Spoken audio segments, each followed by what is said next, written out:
noite, irmãos. Gálatas 5, 22 e 23, abra sua Bíblia.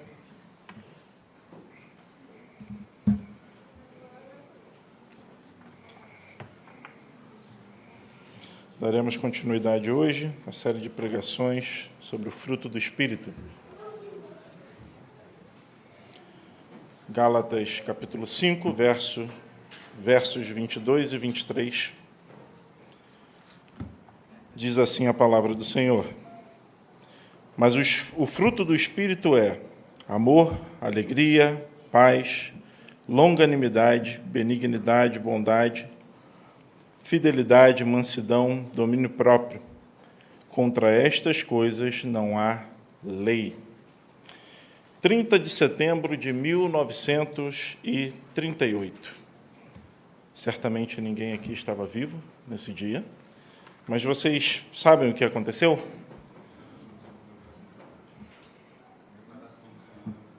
Foi um pouquinho depois, mas tem a ver com isso. Neville Chamberlain, talvez alguém lembre do nome dele? Não? Então tá bom. Ele era primeiro-ministro britânico e ele havia se encontrado alguns dias antes em Munique com Hitler. E ali o objetivo era, então, discutir o avanço do exército nazista na Europa. Hitler havia acabado de invadir os Sudetos, tentando anexar ali a antiga Tchecoslováquia. E ele volta para Londres depois dessa reunião e, ainda no aeroporto, celebra com grande alegria aquilo que ele considerava que era a resolução do conflito. Eles haviam assinado um acordo de paz. E ele disse ainda no aeroporto: paz para o nosso tempo. O único problema é que pouco menos de um ano depois, a Alemanha estava em guerra contra o Reino Unido, e aí toda a história se segue. O ponto é que paz é o que todo ser humano deseja.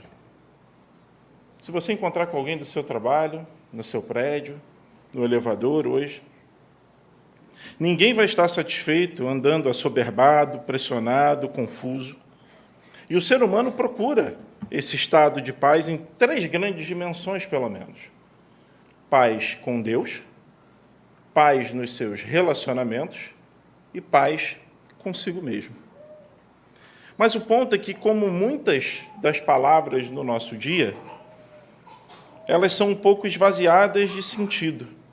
Porque você vai desvirtuando tanto o uso daquela palavra que é preciso que aquela pessoa com quem você está conversando defina o que ela entende por amor, por alegria, por paz. E não é raro você chegar à conclusão de que falamos de coisas bem distintas. Hoje pela manhã, o pastor Maurício pregou no texto de 1 Pedro, capítulo 2, que fala que o cristão deve desejar ardentemente o genuíno leite espiritual. E que esse leite espiritual não é apenas a palavra de Deus, mas tudo aquilo que diz respeito à graça e glória. E é nesse contexto que nós temos o fruto do Espírito e todas as suas características, que já começaram há 2 domingos atrás a serem abordadas nos cultos vespertinos. Quando Jesus ele vai se dirigir aos seus discípulos, ele não diz que eles seriam reconhecidos pelo seu modo de vestir, pelo seu modo de falar, mas pelo fruto. E esses aspectos do fruto do Espírito, eles são produzidos em conjunto.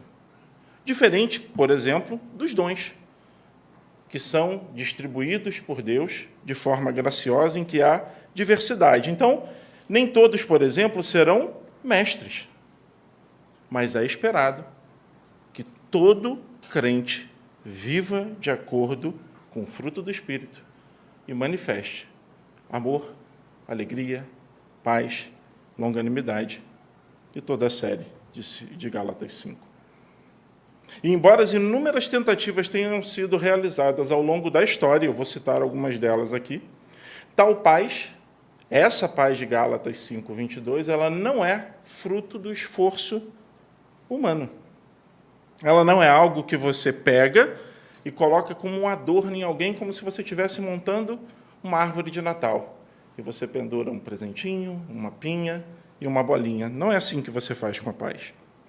A paz não é fruto da força humana, suas filosofias e teorias. Ninguém vai conseguir produzir paz pelas suas próprias forças. Porque o pré-requisito para gozarmos dessa paz é ter nascido de novo. O pré-requisito para gozarmos dessa paz é termos nascido de novo. Então, se nós nascemos de novo, se nós somos crentes, é necessário que seja observada paz em nossa vida. Com essa breve introdução, eu gostaria de tratar com os irmãos hoje sobre 3 perguntas apenas. 3 breves perguntas. O que é essa paz? Por que ela é necessária? E onde ela é encontrada? O que é essa paz? Por que ela é necessária? E onde a encontramos? E se temos 3 perguntas, teremos 3 respostas. Que ótimo. A primeira, o que é essa paz? Eu vou começar dizendo o que ela não é. Ela não é uma palavra mágica. Ela não é uma palavra mágica. Quem aqui já viu o filme Tratamento de Choque? É um filme já antigo, deve ter seus 10, um pouquinho mais de anos. Jack Nicholson e Adam Sandler são os atores principais desse filme. E o Adam Sandler é um executivo que é condenado lá pela sua forma, sua ira, sua forma de reagir às coisas, é um tratamento. E o Jack Nicholson é um psiquiatra com sérios problemas comportamentais. E aí, quem já viu o filme vai lembrar que uma das técnicas que você utilizava, que era recomendada no filme para você se acalmar e você voltar a um estado de paz e tranquilidade, era você dizer Gus Fraba. Gus Fraba. E quando você dizia Gus Fraba, a paz reinava naquele lugar onde havia confusão e que um queria matar o outro. É evidente que isso não produz a paz de que falamos aqui em Gálatas 5:22. A paz de Gálatas 5:22 vem de sabermos que os nossos pecados foram perdoados e que o escrito de dívida que havia contra mim e contra você, ele foi cancelado. Conforme Colossenses 2:13, a nossa dívida, Cristo a removeu completamente, pregando-a na cruz. Nós fomos justificados. E a pergunta é, o que essa justificação produz? Paulo vai ajudar a gente. Romanos 5:1. Justificados, pois, mediante a fé, temos paz com Deus, por meio de nosso Senhor Jesus Cristo. Paz com Deus. E tendo essa paz, ela também deve se manifestar na segunda dimensão que eu falei, que é no nosso relacionamento com os outros, com as outras pessoas. Ainda em Romanos 12:18. Se possível, no que depender de vocês, vivam em paz com todas as pessoas. Mas ela não se restringe apenas à paz com Deus e com o outro. É também paz consigo mesmo. Vejam o que Jesus fala em João 14:27. Deixo com vocês a paz. A minha paz lhes dou. Não lhes dou a paz como o mundo a dá, que o coração de vocês não fique angustiado, nem com medo. Já ouvimos isso aqui hoje. O problema é que está cheio de gente por aí falando Gus Fraba, imaginando que isso lhe trará verdadeira paz. O ponto é que a paz que Cristo nos dá é aquela que afirma que neste mundo nós teremos aflições, mas que nós não devemos andar, nós não precisamos andar ansiosos ou com medo.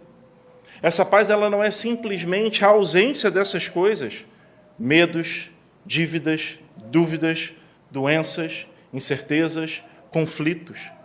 Não é por não ter essas coisas que você pode dizer, eu estou em paz. Ela contempla isso, sim, mas é muito mais a presença de tudo que é necessário para o nosso bem-estar.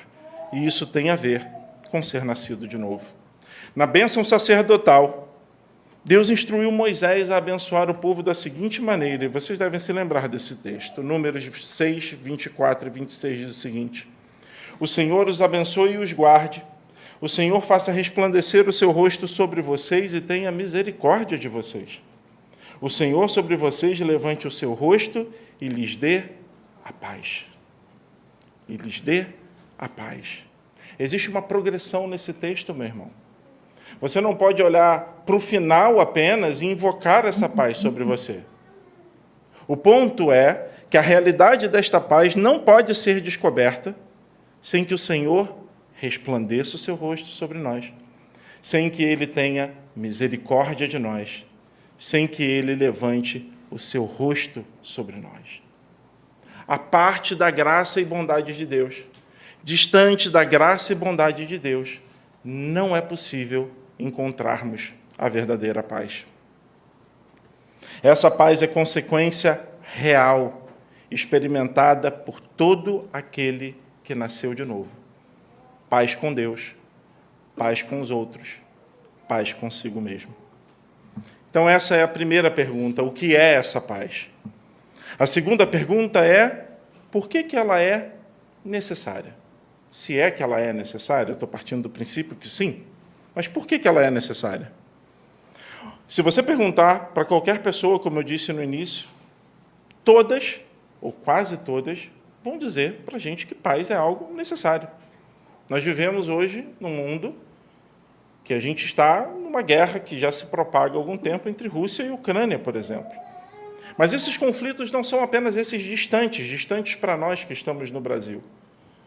Mas eles acontecem muitas vezes dentro de casa. Conflito e caos são palavras que poderiam definir bem o nosso mundo de hoje. Essa que é a verdade. E a pergunta é: como isso tudo começou? Qual foi o ponto de partida para tudo isso?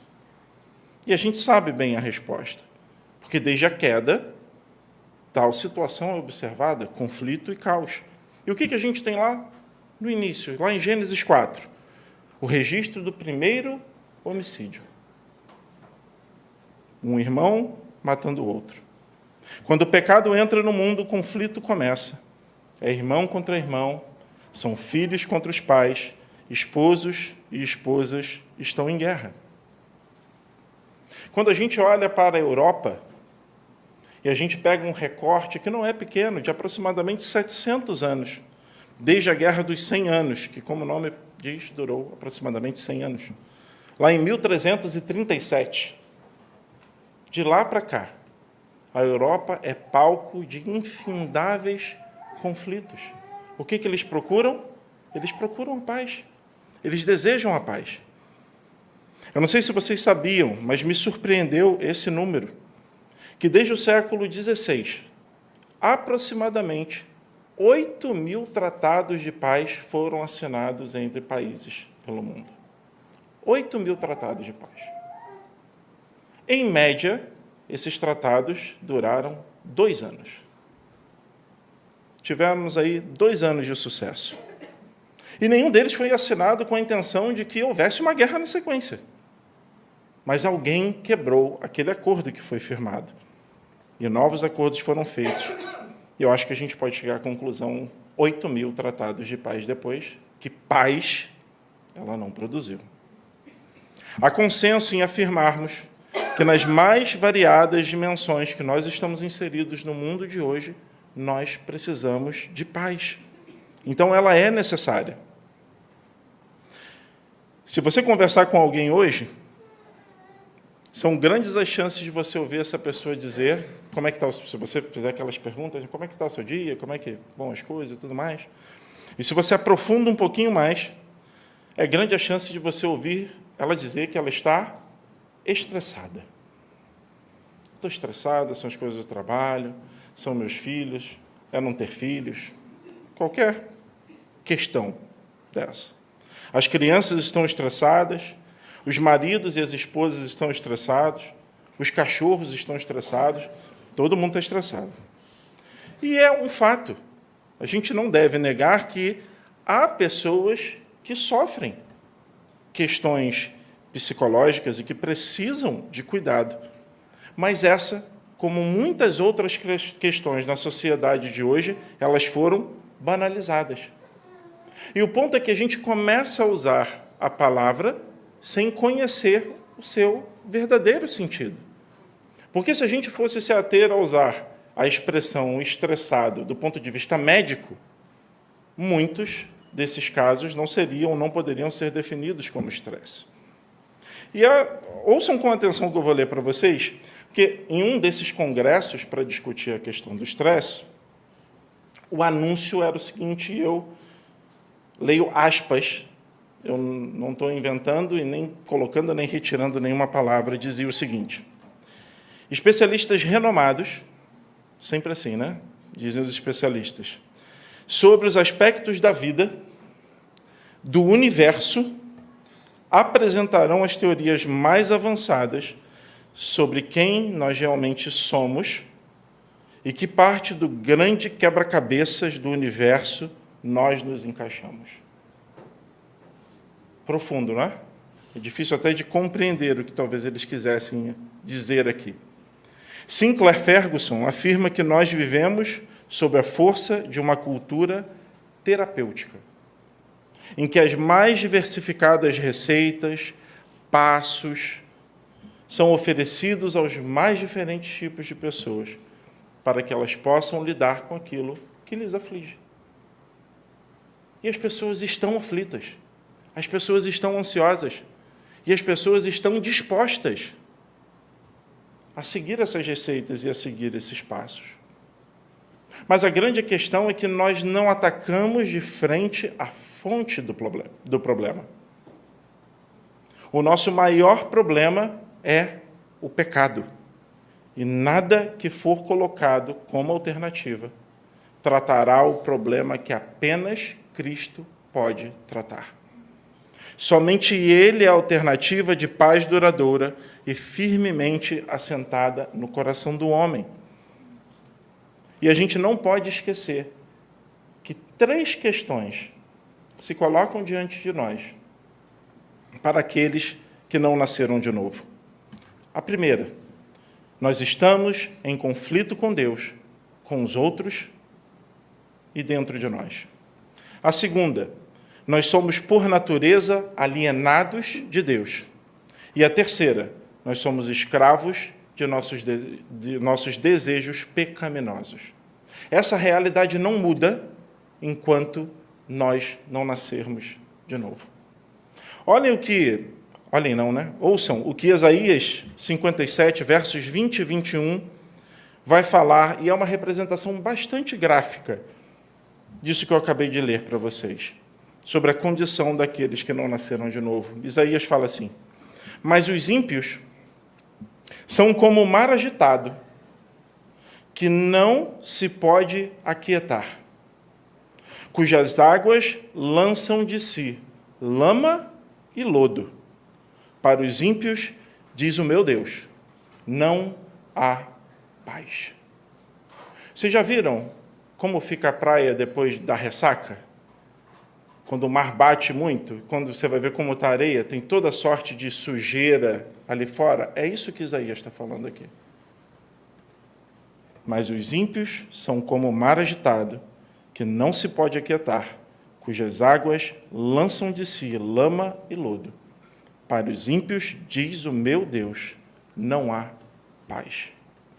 O homem busca uma paz que é necessária, mas ele não a encontra. Ele não encontra uma paz que seja satisfatória, que seja real e duradoura, olhando para dentro dele mesmo. Se o homem olhar para dentro dele mesmo, a única coisa que vai sair é lama e lodo, como diz Isaías. E a gente vai então para a última pergunta. Eu já entendi o que é essa paz, eu já entendi por que ela é necessária, mas onde a encontramos? Talvez algumas dicas aqui já tenham ficado claras para a gente, né? Essa aqui é aquela típica pergunta que o professor coloca na prova para ninguém tirar 0. Né? Se a nossa maior necessidade é paz com Deus. Paz com Deus. Onde nós encontramos essa paz? Em Deus. Apenas em Deus nós encontramos essa paz.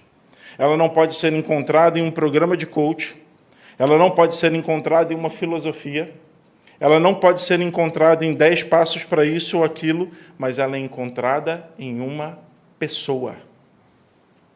A paz é encontrada em uma pessoa. Na parte final do capítulo 17 de João, Jesus está falando aos seus discípulos, e os seus discípulos se admiram que ele agora esteja falando claramente, e não mais através de figuras. E Jesus então diz o seguinte para eles, João 17, 33. Falei essas coisas para que em mim vocês tenham paz. Falei essas coisas para que em mim vocês tenham paz. No mundo, vocês passam por aflições, mas tenham coragem, eu venci o mundo. Jesus não diz que nas suas ideias eles teriam paz. Jesus não diz que na sua dieta eles teriam paz. Na obediência aos mandamentos eles teriam paz. No cumprimento de certos ritos eles teriam paz. Jesus fala, para que em mim vocês tenham paz. Nós encontramos a paz em uma pessoa. E aqui está o próprio diante de nós. Um carpinteiro de Nazaré, que reúne os seus discípulos e diz, apontando para ele, que nele eles teriam paz. Não há como ter paz se nós não estivermos em Cristo. Isso é o que a Bíblia fala, não é o que eu estou falando. E aí, talvez alguém possa se perguntar, né? Mas espera aí, em que bases esse carpinteiro poderia dizer isso? Por que eu devo confiar no que ele está falando e que ele é, de fato, essa paz que ele reivindica para ele? Eu queria que vocês abrissem Colossenses 1, versos 15 a 20. Paulo vai nos ajudar a responder essas perguntas. Colossenses capítulo 1, versos 15 a 20. Nós lemos o seguinte: Ele é a imagem do Deus invisível, o primogênito de toda a criação, pois nele foram criadas todas as coisas, nos céus e sobre a terra, as visíveis e as invisíveis, sejam tronos, sejam soberanias, quer principados, quer potestades. Tudo foi criado por meio dele e para ele. Ele é antes de todas as coisas, nele tudo subsiste. Ele é a cabeça do corpo, que é a igreja. Ele é o princípio, o primogênito dentre os mortos, para ter a primazia em todas as coisas, porque Deus achou por bem que nele residisse toda a plenitude, e que, havendo feito a paz pelo sangue da sua cruz, por meio dele, reconciliasse consigo mesmo todas as coisas, quer sobre a terra, quer nos céus. Esse de quem Paulo fala essas coisas é aquele que aponta para ele mesmo e diz que nele os seus discípulos encontrariam paz. Isso é muito mais, meu irmão, do que um quentinho no nosso coração, do que um sentimento de ter paz, do que estar tranquilo porque tudo na nossa vida vai bem. Isso é mais do que acalmar o nosso coração angustiado. Cristo é aquele que traz a paz, que é essencial, espiritual e eterna. 3 Is. Essencial, espiritual e eterna. E nós somos examinados pelas Escrituras. E nós, pelas Escrituras, recebemos um diagnóstico.